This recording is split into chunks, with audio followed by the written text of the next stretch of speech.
Here we join Laura Ingraham as she tries to defend right-wing violence that has been happening, such as threats and, bricks through windows at senators' offices and things like that have been happening. And this is her pretty much trying to defend it or come up with some good reasons.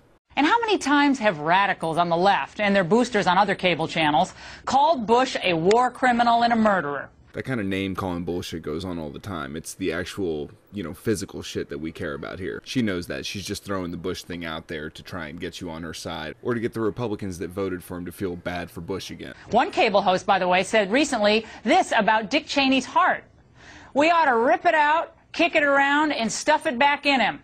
Hey, at least he wanted to give Cheney his heart back. It has no heart. But in all seriousness, isn't that the dude that shot someone else in the fucking face? So let's leave him out of the violence debate, shall we?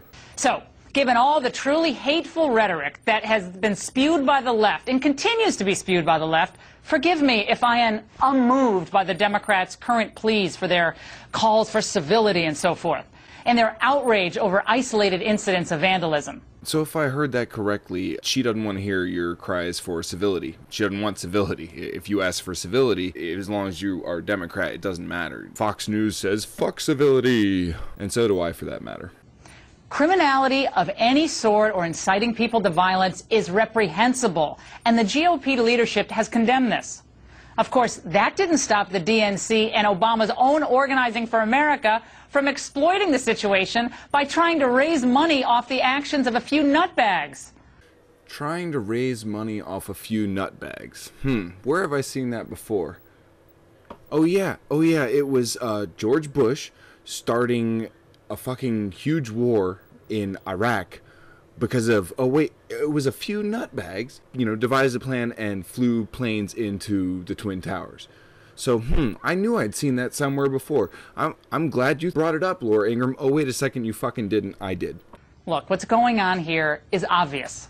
The Democrats see that no matter how much they campaign for Obamacare, most people don't want it, they don't like it, and they want it repealed. So they desperately want to change the topic by demonizing the conservative opposition. She's literally reading a play out of the Fox News GOP Republican right-wing playbook, literally, and then projecting it onto the left wing and Democrats and liberals as if it's us that's doing it. Do you understand? It's very, very good job of admitting to something, but in the form of projecting onto others. So, when they were called out by Eric Cantor yesterday, DNC Chair Tim Kaine and Chief Democrat fundraiser Chris Van Hollen refused to apologize and demanded that the GOP ratchet down the rhetoric. So wait, they were supposed to apologize to the other side because the other side was being violent towards them or their side. That's your reasoning? So where were all the Republicans that were apologizing because people were calling Bush a war criminal, huh? I mean, you're the one that keeps bringing up these points. And I'm just finding some common sense value here, some like very, very common, easy thing to do, especially if you were, I don't know, fair or balanced even. Ratchet down the rhetoric. What about the rhetoric of Congressman Jim Clyburn, who accused his Republican colleagues of aiding and abetting terrorism? Let's just think about this, okay? Here's my left hand, and here's my right hand. All right, and if they're just doing this back and forth, back and forth, back and forth, one's pushing the other back, and just actually they're not actually doing anything. Now, if they stop doing this and they just kind of start working together, they can actually get some fucking shit done. But here's what we're dealing with. We're dealing with if they want to be bipartisan, they're like, let's work together here. I'm gonna hold the toothbrush, you squirt the toothpaste out, and they're like, bam. We don't want your motherfucking toothpaste, bitch.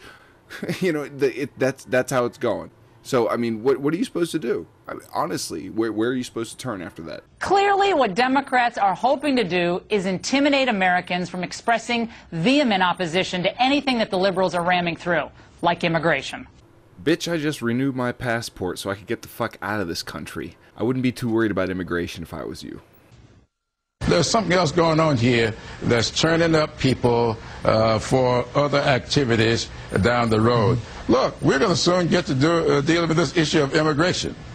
And I'm afraid that if we don't tap this down now, that controversial issue could very well generate something that could lead to some catastrophic events. Well, let me get this straight. Passionate dissent is potentially catastrophic? Yes. What happened to dissent is the highest form of patriotism?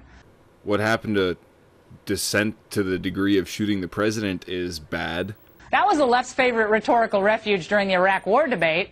But now their unspoken message to voters seems to be this: sit down, shut up, and marvel as history is being made. And that's the memo.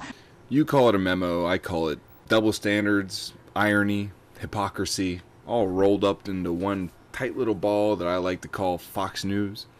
You literally do the projecting so well, and the victim card at the same time. It's awesome.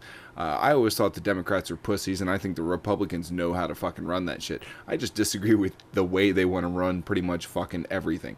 So if some Democrats could get some balls, like here in Florida, we have Alan Grayson, we get some more of those, and some more people out there like me who are not afraid to point out the idiocracies of these fucking retards, that would be awesome. Cocktopus out.